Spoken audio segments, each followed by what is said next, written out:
गुल्ली और बुल्ली ने जैसे ही आज सुबह न्यूज़पेपर पढ़ा, दोनों पर गमों का पहाड़ टूट पड़ा।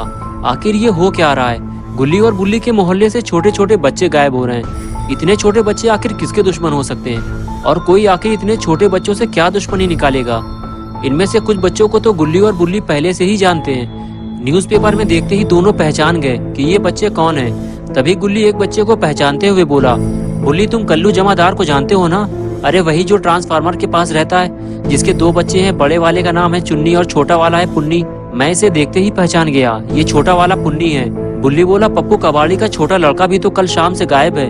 कुछ लोगों का तो ये भी कहना है कि पप्पू कबाड़ी ने कबाड़ के साथ अपने लड़के को भी तौल दिया है। लेकिन मुझे ऐसा लगता है कि कोई किडनैपर अपने मोहल्ले से एक एक करके बच्चों को गायब कर रहा है।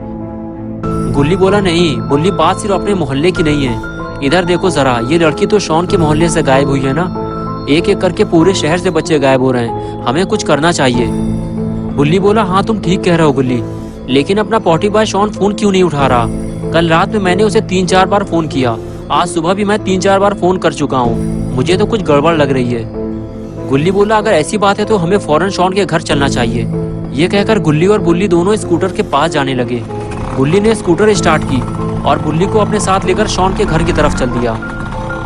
शॉन का घर यहाँ से काफी दूर है। गुल्ली और बुल्ली को शॉन के पास पहुँचने में करीब 1 घंटे का वक्त लगा। 1 घंटे बाद जैसे ही गुल्ली और बुल्ली स्कूटर लेकर शॉन के घर के पास पहुँचे तो रोड पे इतना सन्नाटा देखकर दोनों और भी ज्यादा डर गए। लगता है यहाँ के लोगों ने किडनैपर के डर से घरों से बाहर निकलना ही बंद कर दिया है। और फिर जैसे ही गुल्ली और बुल्ली शॉन के घर के पास पहुँचे तो उन्होंने कुछ ऐसा देखा जिसकी उन्हें उम्मीद नहीं थी, और ये देखते ही दोनों की खोपड़ी घूम गई। गुल्ली बुल्ली ने देखा कि पॉटी बॉय शॉन तो बिल्कुल सही सलामत है और वो अपनी कार को चकाचक करने में लगा हुआ है। शॉन ने जब से नई कार खरीदी है तब से वो गुल्ली बुल्ली को भूल गया है, और गुल्ली बुल्ली ये सोच रहे थे कि किसी खाद बनाने वाली कंपनी ने पॉटी बॉय को किडनैप कर लिया है। बुल्ली बोला, जब इसने फोन नहीं उठाया तो हम कितना परेशान हो गए थे, और ये अपनी कार चकाचक करने में लगा हुआ है। गुल्ली बोला, बाकी बात हम बाद में करेंगे, पहले चलकर इसकी सुताई करते हैं, एक एक करके इसको टपली मारेंगे। ये कहकर दोनों शॉन की तरफ चल दिए और फिर आगे बढ़कर बुल्ली ने शॉन को टपली मार दी। शॉन फौरन पलटा और अपनी खोपड़ी सहलाते हुए इधर उधर देखने लगा। शॉन ये समझ नहीं पा रहा था कि आखिर उसको टपली मारी किसने। यहाँ तो आसपास कोई भी नहीं है। और तभी शॉन की नजर गुल्ली बुल्ली की स्कूटर पर पड़ी और शॉन देखते ही पहचान गया, अरे ये तो गुल्ली बुल्ली की स्कूटर है, लेकिन ये यहाँ कैसे आई? शॉन ये सोच ही रहा था कि तभी उसने गुल्ली को छुपते हुए देख लिया। और बस फिर क्या था, शॉन दौड़ते हुए गुल्ली के पास गया अपनी टपली का बदला लेने और उछलकर गुल्ली को जमीन पर गिरा दिया और उसे एक के बदले 3 टपली मारी और गुल्ली के ऊपर चढ़कर बैठ गया। तभी गुल्ली ने शॉन से बताया, बुल्ली ने तुम्हें टपली मारी थी, वो भी साथ में आया है। और तभी बुल्ली वहां आ जाता है और थोड़ी देर मौज मस्ती करने के बाद जब ये तीनों थोड़ा सीरियस होते हैं तो बुल्ली शॉन से कहता है, तुम्हारे भाव कुछ ज्यादा बढ़ गए हैं। कल रात कितनी बार तुम्हें फोन किया, आज सुबह 3-4 बार फोन किया, लेकिन तुमने फोन नहीं उठाया। शॉन बोला, नहीं, तुम्हारा कोई फोन नहीं आया मेरे पास। गुल्ली ने कहा, कल रात का तो मुझे नहीं पता, लेकिन सुबह बुल्ली ने मेरे सामने फोन किया था। शॉन बोला, कल रात को तो मैं कंप्यूटर पर गेम खेल रहा था, अगर फोन बजता तो मैं जरूर उठाता। लेकिन तभी शॉन को कुछ याद आया, अरे यार, कल गेम खेलते वक्त मैंने फोन को साइलेंट पे लगा दिया था और फिर हटाना भूल गया। तभी गुल्ली बोला, शॉन तुम्हें पता है ना माहौल कितना खराब चल रहा है, शहर से छोटे छोटे बच्चे गायब हो रहे हैं, और जब तुमने फोन नहीं उठाया तो हमें ऐसा लगा कि कहीं तुम भी तो गायब नहीं हो गए, क्योंकि आज हमने न्यूज़पेपर में पढ़ा था कि तुम्हारे मोहल्ले की भी एक लड़की गायब हो गई है। तो शॉन ने बताया, हाँ वो सामने वाला घर है उसका। उस लड़की के गायब होने के बाद बहुत सारे लोग अपना घर छोड़कर यहाँ से चले गए। गुल्ली बुल्ली और शॉन आपस में बात कर ही रहे होते हैं कि तभी अचानक वहाँ आइसक्रीम वैन आ जाती है। गुल्ली और बुल्ली को लगता है कि कोई आइसक्रीम बेचने वाला आया है और तीनों उस वैन की तरफ देखने लगते हैं। तभी वो आइसक्रीम वैन शॉन के घर से थोड़ा दूर जाकर रुकती है। गुल्ली शॉन और बुल्ली से कहता है कि मैं तुम लोगों के लिए आइसक्रीम लेकर आता हूँ, बाकी बातें हम लोग आइसक्रीम खाते हुए करेंगे। लेकिन तभी बुल्ली गुल्ली को आइसक्रीम लाने से रोक देता है। बुल्ली कहता है, रुक जाओ गुल्ली, हम में से किसी ने भी उस आइसक्रीम वाले को नहीं रोका है, वो अपने आप रुका हुआ है। उसको कैसे पता चला कि हम लोग आइसक्रीम खरीदने वाले हैं? मुझे तो वो आइसक्रीम वाला कुछ ठीक नहीं लग रहा। उस आइसक्रीम वाले को देखकर गुल्ली बोला, ये कौन है? बुल्ली बोला, शॉन जानता होगा इसे।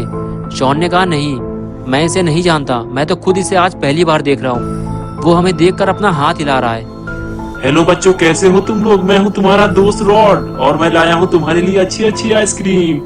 एक बार खाओगे तो जिंदगी भर पछताओगे। अगर तुम एक खरीदोगे तो दूसरी फ्री दूंगा और उसके बाद तुम सबको गाड़ी में उठा लूंगा। तभी बुल्ली बोला, शॉन हमें घर के अंदर चलना चाहिए, मुझे ये आइसक्रीम वाला कुछ ठीक नहीं लग रहा। बुल्ली की बात सुनकर शॉन गुल्ली और बुल्ली को लेकर अपने साथ घर के अंदर जाने लगा और तीनों में से किसी ने भी आइसक्रीम वाले को कोई जवाब नहीं दिया। और इधर आइसक्रीम वाला गुल्ली बुल्ली और शॉन को घर के अंदर जाते हुए देख रहा था। गुल्ली बुल्ली के जाने के बाद आइसक्रीम वाला भी वैन के अंदर चला गया और किसी ने भी आइसक्रीम नहीं खरीदी। गुल्ली बुल्ली को घर के अंदर ले जाने के बाद शॉन ने गेट बंद कर लिया। शॉन का रूम सेकंड फ्लोर पे है, इसलिए शॉन गुल्ली बुल्ली को लेकर सेकंड फ्लोर पे पहुंच गया। शॉन ने दरवाजा खोला और तीनों अंदर चले गए। रूम के अंदर आने के बाद तीनों ने मिल बैठकर प्लानिंग बनाना शुरू की कि किस तरह उस किडनैपर को पकड़ा जाए जो इस शहर से बच्चों को गायब कर रहा है।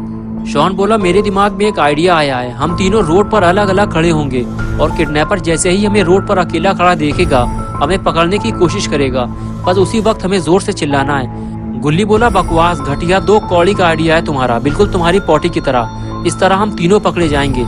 वो एक एक करके हम तीनों को गायब करता जाएगा और बाकियों को पता भी नहीं चलेगा कि कौन गायब हो गया है। इसलिए हम तीनों को साथ में रहकर ये काम करना होगा। बुल्ली ने कहा, अगर हम तीनों साथ रहेंगे तो वो कभी भी हमारे करीब नहीं आएगा।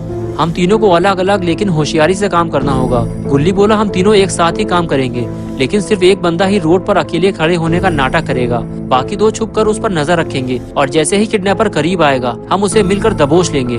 और इसी तरह गुल्ली बुल्ली और शॉन तीनों मिलकर घंटों तक किडनैपर को पकड़ने की प्लानिंग बनाते रहे। और देखते ही देखते सारा दिन गुजर गया और रात हो गई। रात होते ही शॉन ने अपने कमरे की खिड़की खोली और बाहर झांकने लगा। गुल्ली और बुल्ली कंप्यूटर पे GTA 5 खेल रहे थे। तभी शॉन ने रोड के किनारे किसी को भागते हुए देखा, लेकिन अंधेरा होने की वजह से वो ठीक से देख नहीं पाया कि वो कौन था। शॉन की ये समझ में नहीं आ रहा कि वो जो भी था, लेकिन शॉन को देखकर भागा क्यों। शॉन काफी देर तक इधर उधर देखता रहा, लेकिन फिर उसे कोई दिखाई नहीं दिया। शॉन कुछ देर तक खिड़की पे रुका और फिर वापस अंदर चला गया। शॉन तो उस आदमी को नहीं देख पाया, लेकिन वो आदमी गुल्ली बुल्ली और शॉन पे नजर रखे हुए। शॉन ने अंदर आने के बाद बुल्ली से बताया कि कोई आदमी अपने घर के नीचे खड़ा हुआ था। जैसे ही मैंने खिड़की खोली वो आदमी मुझे देखकर भाग खड़ा हुआ।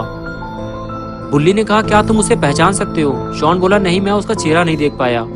गुल्ली बोला, जरूरी नहीं है कि वो कोई किडनैपर हो सकता है वो कोई चोर हो, क्योंकि आस पड़ोस के ज्यादातर घर खाली पड़े हैं और हो सकता है वो चोरी करने आया हो और उसने जैसे ही तुम्हें देखा होगा डर के भाग गया होगा। बुल्ली ने कहा, डरने की कोई बात नहीं है यार, यहाँ शॉन अकेला नहीं है, हम 3 लोग हैं यहाँ। चलो मुझे दिखाओ कहाँ देखा था तुमने उसको। उसके बाद शॉन बुल्ली को लेकर खिड़की पे आ गया और वो जगह दिखाने लगा जहाँ पे शॉन ने उस आदमी को भागते हुए देखा था। लेकिन जब बुल्ली ने नीचे झाँक कर देखा तो वहाँ कोई नहीं था। रोड पर बिल्कुल सन्नाटा था। बुल्ली ने शॉन से कहा कि हो सकता है वो कोई चोर हो, तुम घर की खिड़की दरवाजे ठीक से बंद कर लो। शॉन बोला, गेट तो मैं बंद करके ऊपर आया था, रही खिड़की की बात तो मैं इसे बंद कर देता हूँ। और उसके बाद शॉन ने खिड़की बंद कर दी और उसके बाद गुल्ली बुल्ली और शॉन बारी बारी से काफी देर तक कंप्यूटर पर गेम खेलते रहे। पहले 1 घंटे तक गुल्ली ने गेम खेला, उसके बाद बारी आई बुल्ली की। बुल्ली ने 1 घंटे से ज्यादा गेम खेला और शॉन अपनी बारी का इंतजार करता रहा। और फिर बारी आई शॉन की और फिर शॉन ने 12 बजे रात तक दबा कर गेम खेला। 12 बजते ही गुल्ली बुल्ली और शॉन बिस्तर पर सोने के लिए चले गए और चारों तरफ बिल्कुल सन्नाटा छा गया। दिन भर मौज मस्ती करने के बाद गुल्ली बुल्ली और शॉन घोड़ा बेचकर काफी गहरी नींद सो रहे थे। तभी खिड़की में कुछ हलचल महसूस हुई। ऐसा लग रहा था कि कोई खिड़की खोलने की कोशिश कर रहा है। और तभी शॉन की आंख खुल गई। शॉन उठकर देखता है कि खिड़की हिल रही है, कोई है जो घर के अंदर आने की कोशिश कर रहा है। शॉन बेड से नीचे उतरा और सीधे खिड़की के पास पहुंचा। शॉन के पास जाते ही खिड़की हिलना बंद हो गई। खिड़की पे जो भी था शायद वो चला गया था। शॉन ने कुछ देर रुककर खिड़की खोली और बाहर देखने लगा। बाहर तो उसे कोई नजर नहीं आया, लेकिन खिड़की पे एक रस्सी लटक रही थी। शॉन ये देखकर समझ गया कोई तो जरूर था जो अंदर आने की कोशिश कर रहा था। शॉन ने दरवाजा खोला और सीधे नीचे भागकर ये देखने के लिए गया कि कहीं वो चोर या किडनैपर नीचे तो नहीं छुपा हुआ है। लेकिन जब शॉन नीचे आया तो उसे रस्सी के अलावा कुछ नहीं मिला। वो चोर या किडनैपर जो भी था रस्सी छोड़कर भाग चुका था। इससे पहले कि वो चोर वापस आए शॉन को ये रस्सी हटानी होगी। लेकिन ये कैसी आवाज है? अरे ये तो वही आइसक्रीम वाला है जो सुबह यहाँ आया था। लेकिन ये इतनी रात में यहाँ क्या कर रहा है? कोई भी आइसक्रीम वाला रात में आइसक्रीम नहीं बेचता। तभी शॉन को याद आया कि बुल्ली ने गुल्ली को वैन के पास जाने से रोका था, क्योंकि उसे ये आइसक्रीम वाला कुछ ठीक नहीं लग रहा था। शॉन आइसक्रीम वाले को देखकर डर गया और घर के अंदर जाने लगा। तभी उसे आइसक्रीम वाले ने आवाज दी और शॉन उसके झांसे में आ गया। अरे रुको रुको, कहाँ जा रहे हो? मेरी सारी आइसक्रीम बिक चुकी है, सिर्फ यही बची है, तो मैंने सोचा तुम्हें दे दूं, वो भी फ्री में। ना ना ना ना ना ना ना ना ना ना ना ना ना ना ना ना।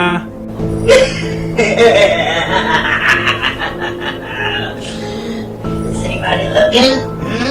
Is anybody watching? और उसके बाद वो आइसक्रीम वाला जिसका नाम रॉड है, वो शॉन को पकड़ने के लिए उसके पास चला गया और फिर आइसक्रीम वाले ने शॉन को उठाकर वैन में ले जाकर बंद कर दिया और इस तरह अपना पॉटी बॉय शॉन किडनैप्ड हो गया। दोस्तों, क्या होगा अब शॉन का? क्या अपना पॉटी बॉय शॉन कभी वापस आएगा? क्या वो कभी पॉटी कर पाएगा? गुल्ली और बुल्ली जब सुबह उठेंगे तो क्या करेंगे? और क्या ये आइसक्रीम वाला गुल्ली और बुल्ली को पकड़ने वापस आएगा? ये सब हम देखेंगे पार्ट 2 में। तो दोस्तों, अगर आप पार्ट 2 देखना चाहते हैं तो इस वीडियो को लाइक करें, चैनल को सब्सक्राइब करना और बेल आइकन दबाना ना भूलें।